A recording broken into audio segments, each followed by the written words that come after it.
Hi, I'm Tyrrell of Uncommon Knowledge, and welcome to Should You Learn Ericksonian Hypnosis?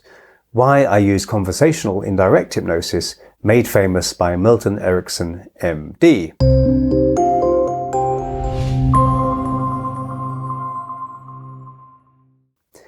A teenage boy finds his burly father desperately trying and failing to push a reluctant cow into their barn. The young lad, weak from a recent bout of polio, comes up behind the recalcitrant cow and firmly tugs on its tail. The cow immediately heads in the opposite direction into the barn. Problem solved. That farm boy was Milton Erickson, arguably the greatest psychotherapist in history. He never founded a school of therapy, and many of his therapeutic interventions defied categorization. But Ericksonian hypnosis is the name commonly given to the particular style of hypnotherapy he used and taught. I like to think of Erickson as more of a discoverer than an inventor.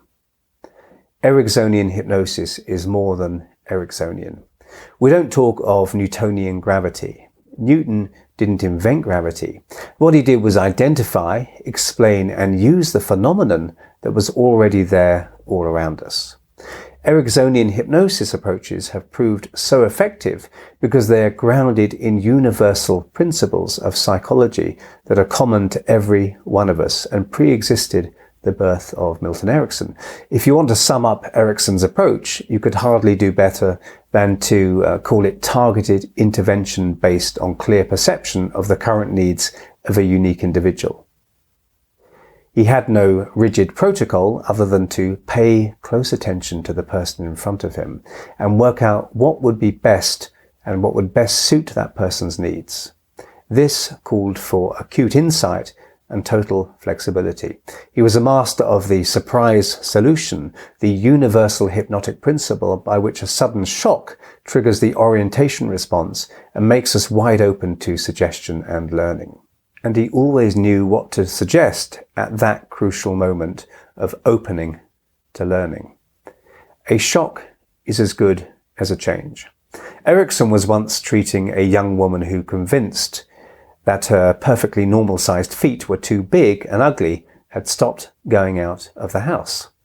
Erickson engineered a home visit to the woman's sick mother. He was also a medical doctor. And while there, accidentally on purpose, stepped back on the young woman's foot. Remember, she believed her feet were too big. As she recoiled in shock, he said loudly, "If only you could grow those feet big enough for a man to see." And in a single act, he focused her attention, with the pain and shock of having her foot trodden on, reframed her idea of her feet being too large, and loosened up her ideas of her own unattractiveness to men. So how do you do Ericksonian hypnosis? 1. Focus on the bigger patterns behind the technique.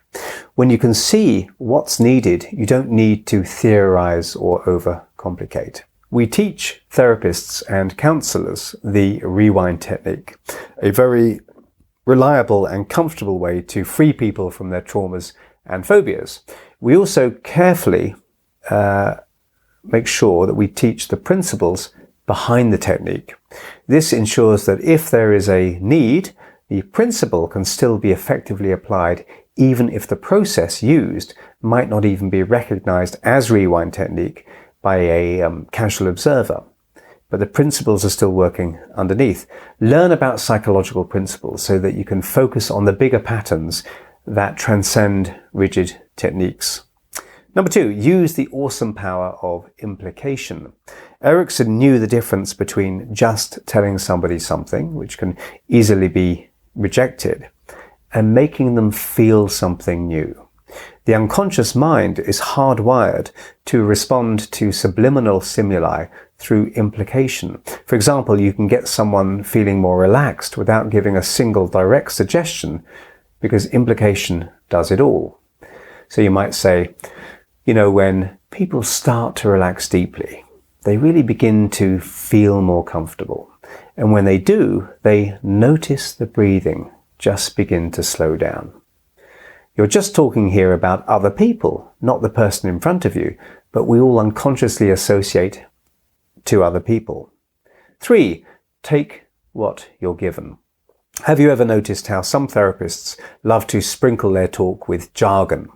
Erickson was much more interested in learning about the language and interests and idiosyncrasies and idioms of his patients rather than confusing or intimidating them with his jargon concepts like timelines and inner child and all the rest of it. Jargon has its place, of course, but that place is probably not in the therapy room. Instead, Erickson was a master of utilization. Putting effort into really finding out about the patient allowed him to talk the talk of his patient and creatively form his approach around their current reality.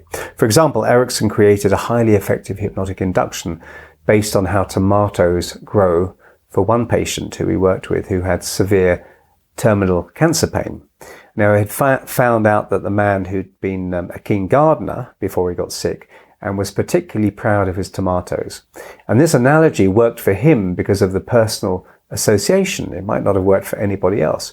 So to a soccer fan, we might talk about their goals or how we can kick off with a little relaxation so they can really start to get on top of their game.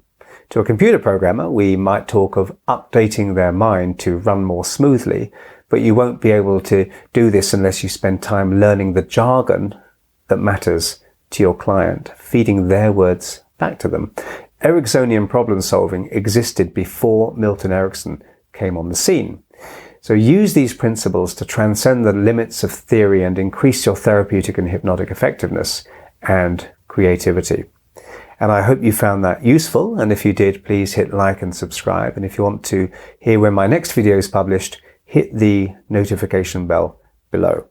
I'm Tyrrell of Uncommon Knowledge, and if you'd like to subscribe to my email newsletter, you can find it over at unk.com/blog. That's unk.com/blog. Thanks for watching.